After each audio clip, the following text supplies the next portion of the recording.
Assalamualaikum warahmatullahi wabarakatuh. Yang saya hormati dosen pengampu mata kuliah konsep IPA yaitu Bu Vina, dan yang saya sayangi dan saya banggakan yaitu teman-teman kelas A semester 2 Prodi PGSD Universitas Muria Kudus.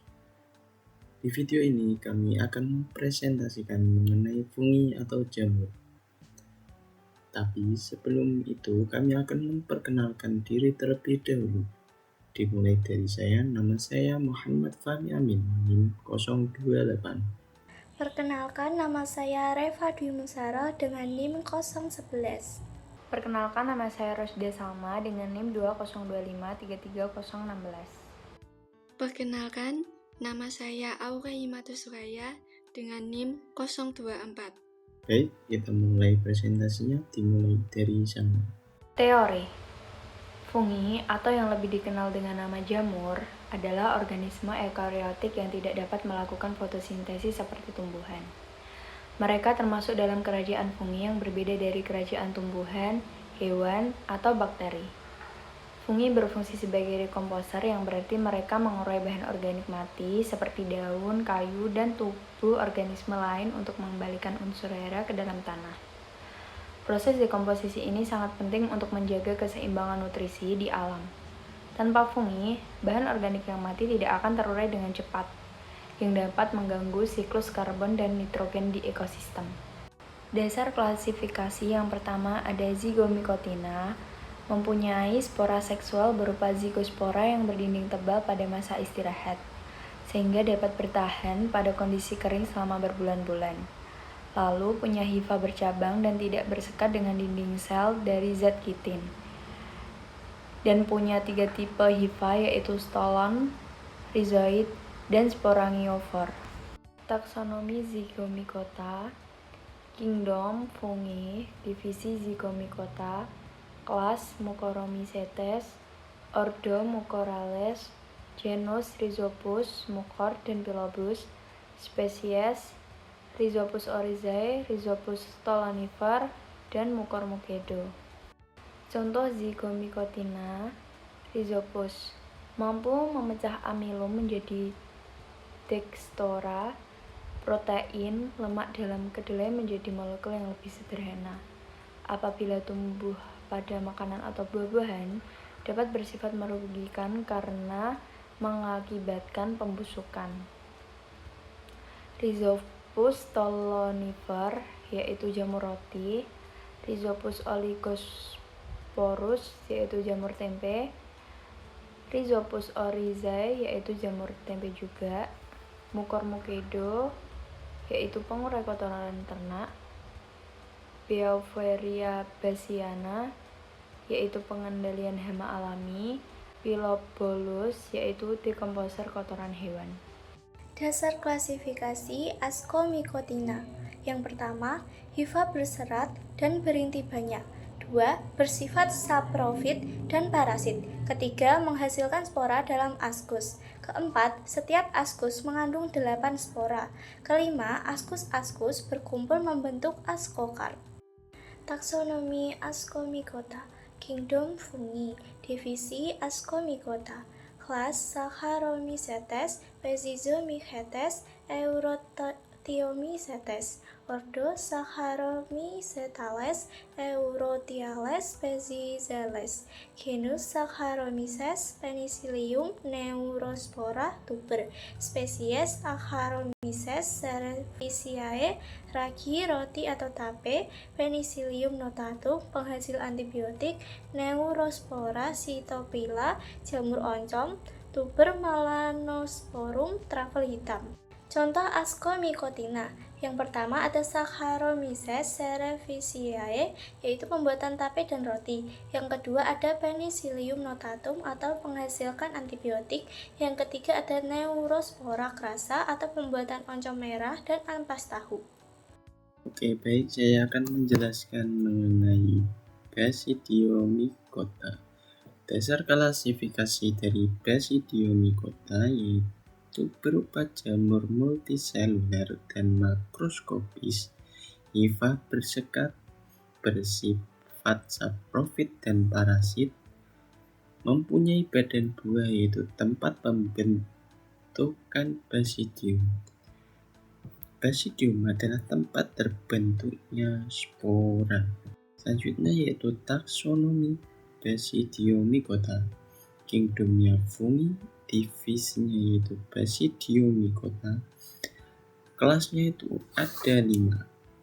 Yang pertama Agaricomycetes, yang kedua Ustinagionomycetes, yang ketiga Puccinniomycetes, yang keempat Enterizomycetes, yang kelima Wallemyomycetes. Untuk ordonya itu ada 4.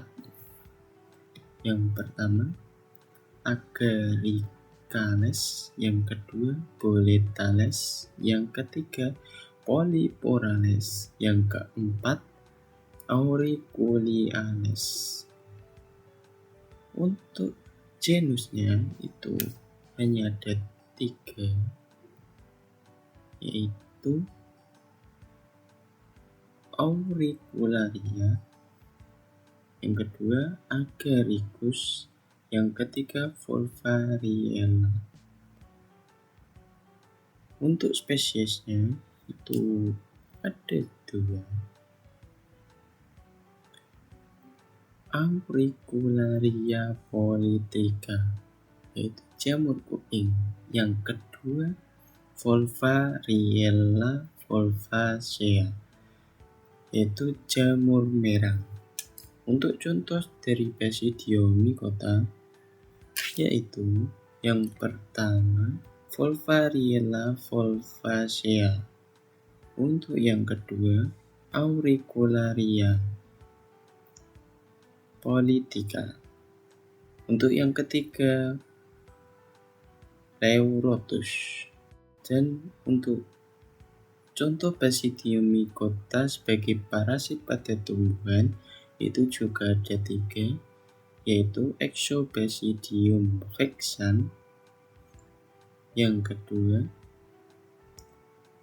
Ustilagositaminea, yang ketiga Puccina aracidis. Dasar klasifikasi Tetromycotina. Jamur ini memiliki hifa yang bersekat dan dinding selnya dari zat kitin. Umumnya berukuran mikroskopis. Selain itu, hidupnya berlangsung secara saprofit pada sisa makanan dan juga bersifat parasit yang dapat menyebabkan penyakit pada manusia, hewan, dan tanaman. Dapat bersimbiosis dengan alga membentuk lichens. Jika bersimbiosis dengan akar tumbuhan disebut mycorrhiza. Taksonomi Tetromycotina. Kingdom fungi, divisi Tetromycotina, kelas Blastomycetes, Hypomycetes, Culomycetes, ordo Moniliales, Sauropsidales, Melanchoniales, Michelia sterilia, genus Aspergillus, Penicillium, Trichophyton, Candida, spesies Candida albicans atau penyebab infeksi jamur, Epidermophyton flocosum, penyebab kutu air, Malassezia furfur, penyebab panu, Helminthosporium oryzae, perusak daun padi. Contoh Tetromycotina. 1. Tinea versicolor yang mengakibatkan penyakit panu. Epidermophyton flocosum menyebabkan penyakit kaki atlet. Trichophyton menyebabkan penyakit ringworm. Manfaat 1. Sebagai decomposer, fungi atau jamur dapat menguraikan sisa-sisa tumbuhan, bangkai hewan, dan bahan-bahan organik lainnya. Kemudian, hasil penguraiannya akan dikembalikan ke tanah sehingga dapat menyuburkan tanah. Salah satu spesies jamur yang bermanfaat sebagai dekomposer adalah jamur Pilobolus. 2. Membantu proses fermentasi. Fermentasi adalah proses mengubah karbohidrat dalam bahan makanan menjadi asam organik dengan menggunakan mikroorganisme. Dalam industri fermentasi, keberadaan jamur sangat menentukan keberhasilan produk.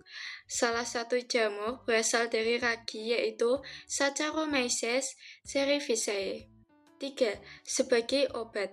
Jamur lingsi berkhasiat sebagai obat herbal anti-diabetes, anti-hipertensi, anti-alergi, antioksidan, anti-hepatitis, analgesik, anti-HIV, serta perlindungan terhadap liver, ginjal, hemoroid atau wasir, anti-tumor, dan sistem imunitas atau kekebalan tubuh. 4. Sumber makanan bagi manusia. Beberapa jenis jamur tertentu umum dimasak dalam sup atau bahkan sebagai keripik. Jamur-jamur yang biasanya dijadikan sebagai makanan adalah Auricularia polytricha atau jamur kuping, Volvariella volvaceae atau jamur merang, dan Pleurotus atau jamur tiram. Kerugian yang pertama dapat menghasilkan racun yang berbahaya bagi makhluk hidup. Jenis jamur Aspergillus flavus dapat menghasilkan beberapa senyawa yang disebut dengan aflatoksin. Salah satu aflatoksin yaitu aflatoksin B1 memiliki sifat karsinogenik yang dapat menyebabkan kanker. Aflatoksin ini dapat ditemui di biji-bijian yang berminyak dan memiliki karbohidrat tinggi. Selain itu, dapat juga menyebabkan penyakit pernafasan aspergillosis. Yang kedua, menjadi hama tumbuhan dan penyakit pada hewan. Jamur Ustilagomyces dapat menjadi parasit pada tanaman jagung. Ustilagomyces umumnya menyerang tongkol jagung dengan masuk ke dalam biji dan menyebabkan pembekakan serta terbentuknya kelenjar. Pembekakan akan mengakibatkan bagian jagung rusak dan kelenjarnya pecah sehingga spora Ustilagomyces dapat menyebar. Selain Ustilagomyces, ada jamur-jamur lain yang dapat menyebabkan penyakit pada hewan seperti Malassezia sp, dermatophyt, ringworm, atau tumbuhan seperti Phytophthora infestas alternaris brassicae. Baik, terima kasih. Sekian presentasi kami. Kalau ada salah kata, perbuatan atau perilaku, kami memohon maaf sebesar-besarnya. Wallahul muwaffiq ila aqwamit thoriq. Wassalamualaikum warahmatullahi wabarakatuh.